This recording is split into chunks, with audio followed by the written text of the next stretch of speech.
In this video, we're going to be installing this Flowmaster Flow Effects True Dual 3-inch catback exhaust system on this Dodge Challenger SRT Hellcat. So this model will fit both your SRT models, your 6.4, your Scat Pack, as well as the Hellcat. Let me show you some details on the exhaust. We'll get to installing it and we will see what it sounds like before and after this exhaust. All right, so this exhaust is going on our fully built Dodge Challenger SRT Hellcat. We've got CNC ported heads, cam, all sorts of stuff, and it also has stainless works long tubes on it as well. The reason why we're installing this is the factory Hellcat and SRT exhaust. It's 2 3/4, so it chokes it down quite a bit. This Flowmaster exhaust is a true 3-inch dual exhaust.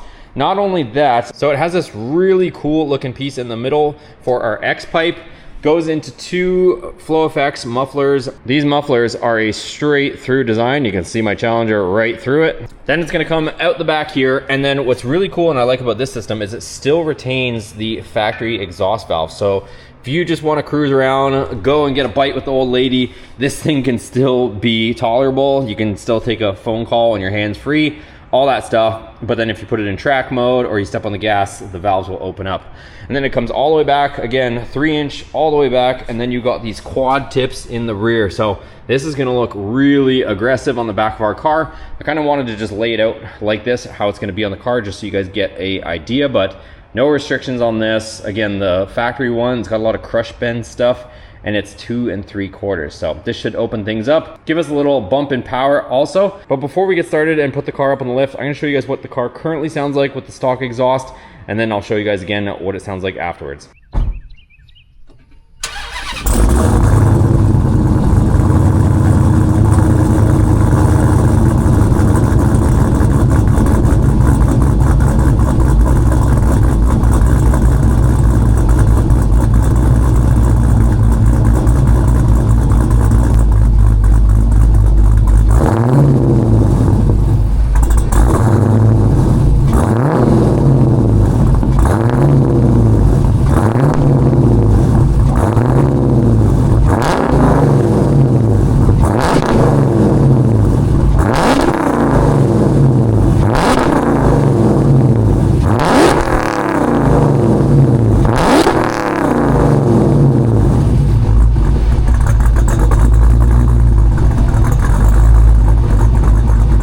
All right, and there you have it. So let's get this thing up on the lift, take off the stock exhaust, and get the new one on here. Okay, so car is up, and this is what I was telling you. So right now, the exhaust, whether you got factory or aftermarket, is gonna bottleneck down to 2 3/4. So you can see the step down that I have from 3 inches back down to 2 3/4. And here's the stock exhaust and a few other interesting things. So you can see here, 2 3/4, and then it actually goes up to 3-inch around the electronic exhaust valves. So kind of interesting that they chose to do that, and then it bottlenecks back to 2 3/4. And then all the way back, you got kind of this crush bend, and then it actually gets even smaller heading into these resonators back here. So you get 2 3/4, and then it necks down even smaller. So yeah, we're gonna get this all off here. So first things first, we're gonna disconnect our electronic exhaust valves. So squeeze the clip, wiggle the plug off like so. So we'll do both of those. Same deal here. Squeeze the tab, wiggle the connector off. That's off also. And then as far as how this goes, you're gonna see a rubber hanger there, a rubber hanger there, and then you got 2 more rubber hangers in the back. What I do in the back, see that 13 mil bolt right there? It's on both sides. You can get to it with a long extension. Same thing right there. You got the 13 mil bolt. And then you can do one of 2 things. You can pry this off of the rubber mount, or there's also a 13 mil bolt here, and you can take the whole hanger down and then you can mess with it on the ground. So up to you what you do there. And then nothing else holding it all the way here. And then we've got our 2 clamps right here. So I've got ANCs on mine because it just makes things easier to remove. So we'll loosen these, and then we'll drive the exhaust back off the slip, and then we can start getting our new stuff on here. So let's get that done. So a little WD-40 or something of that nature, and a pry bar, and just pry the hanger off like that. Same thing with this. You use a little bit of WD-40, and then you just pry the rubber hanger off. Next up, get a buddy or get some stands, because this thing is one piece and it's gonna all come off at the same time. So I've got the safety stand here, and then I'll probably use my transmission jack somewhere around here. Remove the two 13 mil bolts on the back exhaust hangers like I was showing you, it'll come down to here, and then we can start driving the exhaust rearward to slip it off this slip joint here.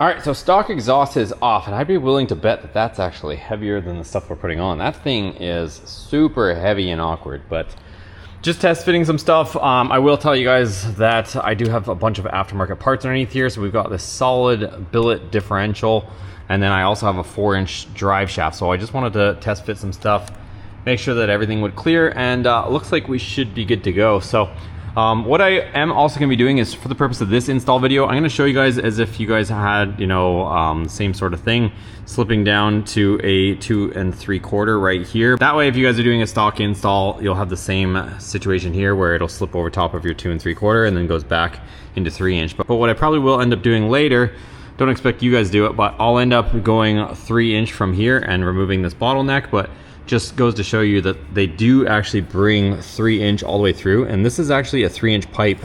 You can actually see here the die where they took the 3-inch pipe and just kind of squeezed it down a little bit. So I'll be able to expand this back out to a 3-inch pipe and continue on. So should be fairly easy to turn back into 3-inch and get rid of this bottleneck. But anyways, I'm gonna install it as you see it, and then if you guys are interested in that, definitely subscribe. And I'll show you guys that part there, getting rid of this bottleneck that'll come on your factory exhaust or here on our aftermarket exhaust. So I'm gonna slip this back off. We'll get our band clamps on here situated, and then we can start installing everything. All right, so all your install instructions will be in the package as well as your clamps. And there is 2 clamps right here. You'll notice they're not in a bag, slightly different. And if you're wondering, they do say 2 3/4, so it's stamped right there on it, so you can't get them confused. So those will be for the 2 front where it connects to your headers or whatnot. And then also there's going to be a little hardware package for when we do the exhaust valves, so we'll get to that in just a second. What the instructions do say to do is we also have to flip the exhaust hangers that go right by the differential. So we got to remove that 13mm bolt, flip them. So that's one thing we got to do as well, and then we'll get all of our stuff situated and we'll start getting underway. Okay, so nothing too serious just yet, just getting everything kind of hanging and whatnot. So we got our clamps here, we slipped this piece on, got this supported there, and then I just started hanging the mufflers.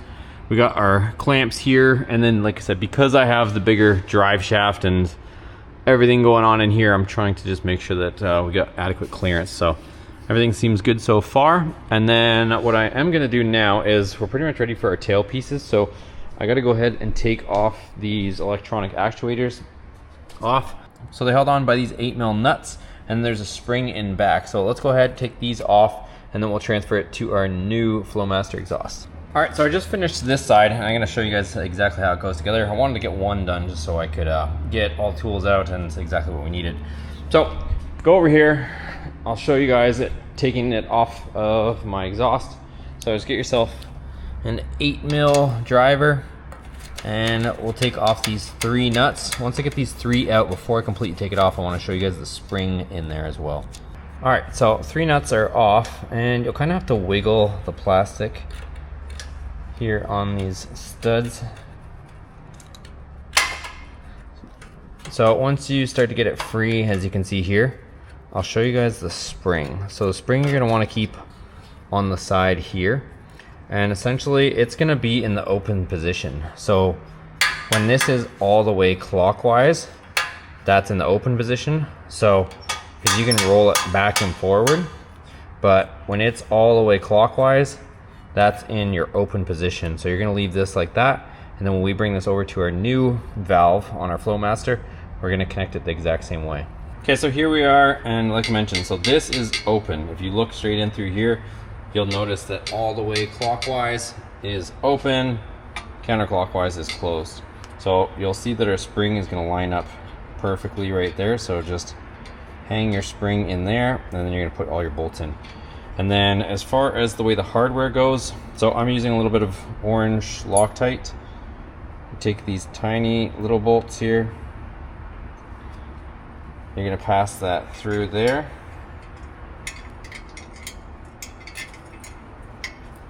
And we're gonna take this nut here, and we're gonna screw that on.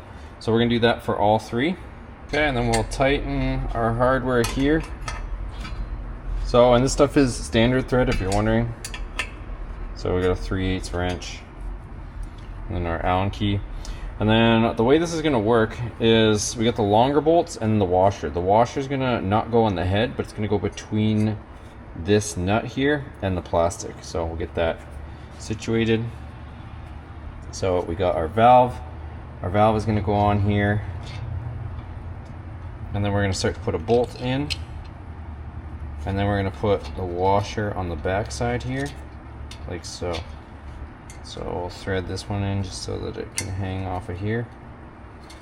So again, washer goes between the plastic and there.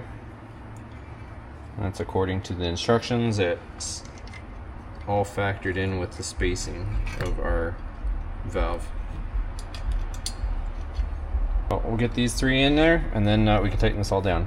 All right, there we go. Exhaust valve is on, everything's tight, and we can go ahead and install the pipe now. All right, I do want to show you guys in the instructions. You'll notice here this pipe kicks out, and if we walk back here, the kick out is on the passenger side. I'm finding with the way my vehicle is that the kick out is actually here on the driver's side. I'm gonna see how it all plays out, but I might leave it this way. Again, your circumstance is probably gonna be different because you probably have a stock drive shaft with the stock rear end in here, but it looks like in my case, it might make for a little bit more clearance. So let me play with this though, and I'll show you guys my final configuration when I get this all in here. So let's go ahead, we'll put the clamps on, and we can hang the rear sections. Okay, we've got this thing on here, you guys. This thing looks really, really good, and I'm happy to tell you guys that if you have a 4-inch drive shaft, or you have this massive billet aluminum differential, everything clears. I gotta be honest, I was a little bit worried because a lot of aftermarket parts sometimes are a little bit hard to fit other aftermarket items, but yeah, we got everything in here. Tips are all aligned, and yeah, this thing looks really, really good. So I'm not too sure, like I said, if like a bone stock car, if you would want to have this kick out piece right there, if you would want to have it on your passenger side like the instructions say, but this came out really, really good, and I'm happy with how much clearance I have. So I've got tons of clearance all through here. And I don't know what the result would have been by flipping the piece the other way. I did kind of like putting it this way because the Flowmaster stamp was on the bottom here versus on the top there's no Flowmaster emblem. So I kind of liked the fact that that piece there said Flowmaster. But yeah, that's how she looks, you guys. Check it out. Really clean looking, but now we got to hear how it sounds. I will tell you guys though that the insides of the pipes, they're all covered and coated with oil. So you will see a little bit of smoke at startup while this thing gets heat cycled. There will be some smoke coming out of your exhaust, so don't be alarmed when you guys install yours. It's completely normal. When you guys are assembling the pipes, if you look inside, you'll see like this wax-like coating all inside the pipes. So just want to give you guys a heads up on that. So let's bring it down, start it up, see how she sounds. All right, I want to bring this thing out and do the same spot so that there's no echo and stuff, but we got to do it, you guys. We got to do it. Let's see.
All right, guys, so that's gonna be a wrap for this video. Let me know what you guys think in the comments below of the exhaust. I think it sounds way beefier. I hope that it's coming across on the camera the same way that it is in person, because this thing sounds phenomenal, but you guys already know the camera's never gonna do it justice. So we got more flow. I will say, with me having long tubes on this thing, it is really loud. So most people would be installing this on a stock manifold car and whatnot, and it would be pretty aggressive sounding even then. So, but with me having the long tubes on there and then putting this on, this thing is insane. So I also have some other resonators from Flowmaster that we're probably gonna be testing out, see if we can play with the sound a little bit. So if you guys are into that kind of stuff, make sure you subscribe to the video. If you guys want to see more on the build of this car, this thing, we completely rebuilt this car. This thing was a mess when we got it. It was burnt. We rebuilt the whole car on the channel and showed the whole process. So if you guys are into Challengers, definitely check that out. We got a bunch of other stuff too, Challenger mod stuff. So also head over to shopboosted.com. We've got kill switches, all sorts of products over there for you guys. It helps support the channel and make these videos all possible. So support your boy over there. Thanks for watching. See you guys on the next one.